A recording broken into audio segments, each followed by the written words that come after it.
The title of your new book is At First There Was the Feeling. So how do feelings influence the biological development of human culture? Can you explain this to me? Yes.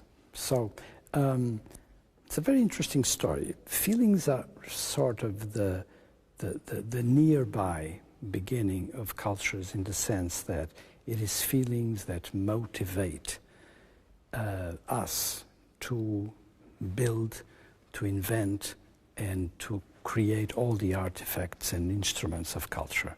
And it doesn't make any difference where you look, whether you look at art, visual art, or music, or moral systems, or governance, justice, or whether you look at science and technology.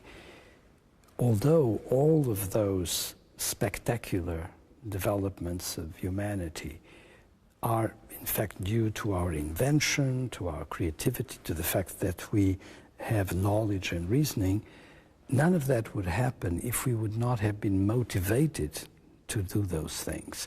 And people very often forget that there is that motivation, that there is the need to do certain things.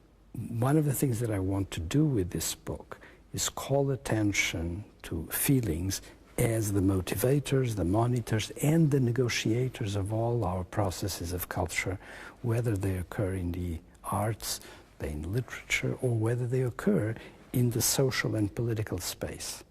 That's the interesting point.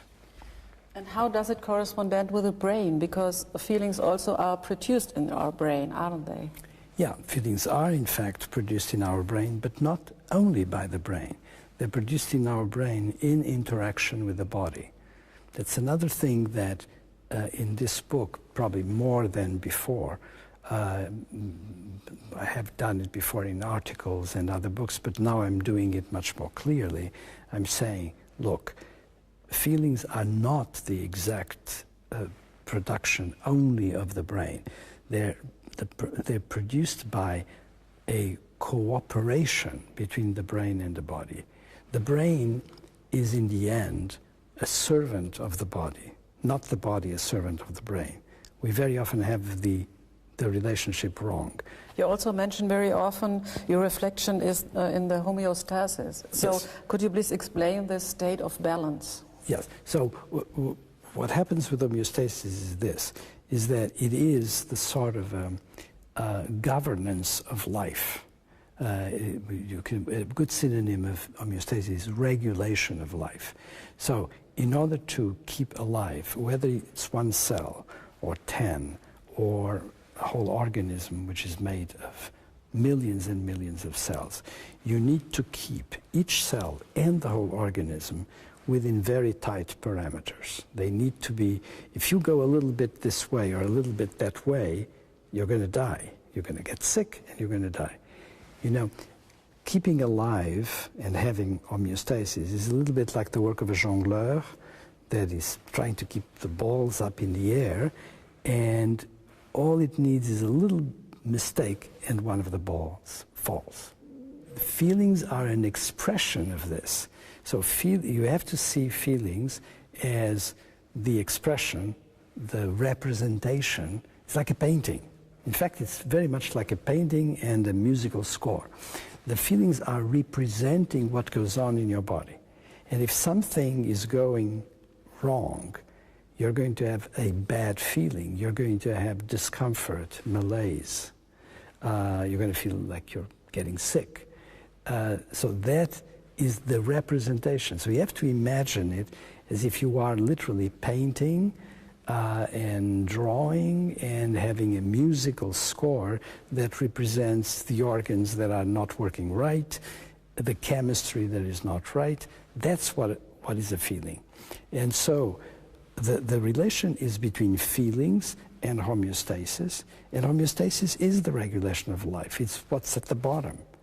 So a human being is much more than an algorithm and can't be Absolutely. Copied from a computer or something like this. Absolutely. And you know, it's not, in the end, it's not so funny, because there are people that are totally convinced that minds are nothing but computer programs, and that minds, or even whole organisms, are captured by algorithms.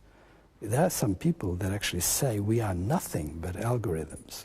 Now, of course, if you think that, you're not going to be very worried about killing the algorithm, because in fact the algorithm is not alive. And this has very important consequences for what we think is proper moral behavior in relation to creatures. If you think that we are just made of algorithms and we can be substituted, then there is no end to what you can do to a human being. So it's a sort of dream of being immortal, but isn't this also a sort of nightmare if it comes out? I think it's a complete nightmare, but there are many people that don't think that. There are many people that think that, in fact, they can download their minds into a computer system and become immortal. Now, of course, I have no idea what it would be like to download a mind, and the people that say that obviously have no idea what a mind is.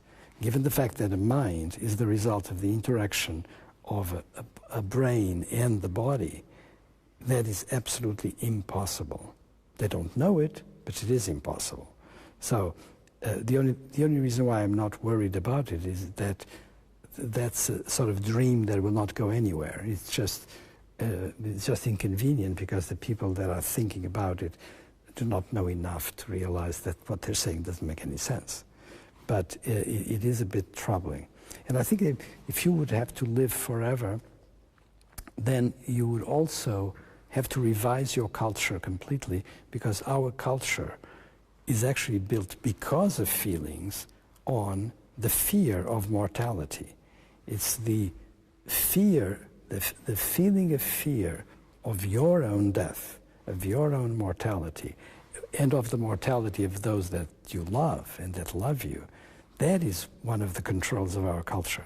You rapidly emphasize the meaning of small organisms, special bacteria. Yeah. I read this in the book and I listened to lectures, so this is remarkable. What is so special about this, and why have these small organisms so a special role? Yeah, well, they have this special role because at the beginning, even before there were many cells and there were nervous systems, they already, with that kind of life and the mandate to stay alive and to continue, they were using strategies of behavior that included cooperation, that included competition and fight, and that included emotivity. So, for example, you can poke a bacterium with a small sort of pin, and the bacterium will go like this. Precisely the same thing that if I would now threaten you, you would wince and retract. That is basic emotivity. You know, the most basic forms of emotion that we have are emotions of joy or startle. You know, you get frightened by something. Bacteria already show the beginnings of that kind of behavior. So when we think about our emotions and our feelings, we may have the false idea that this is coming with us and that we are the sort of champions of this thing and we are pushing forward with these novelties. That's not true. The novelties have been there for billions of years, and they are there because of life. And then one day there will come nervous systems, and guess what? They appropriate those strategies and they do more things with it, and that's how you develop feelings and consciousness and so forth, and eventually our intellect. But the story needs to be told by going back into the origins of life and trying to make sense of the evolution of these things. And that's why the original title of the book is The Strange Order of Things, just to make people realize that, you know, it's a little bit, I expected to have just those very complex behaviors come with big brains and smart people, and guess what? They come with very humble beginnings. Neuroscience is a relatively young science, so what do you think, on which point are we, and do you have a special puzzle or problem you want to solve in the next term? What's after feelings?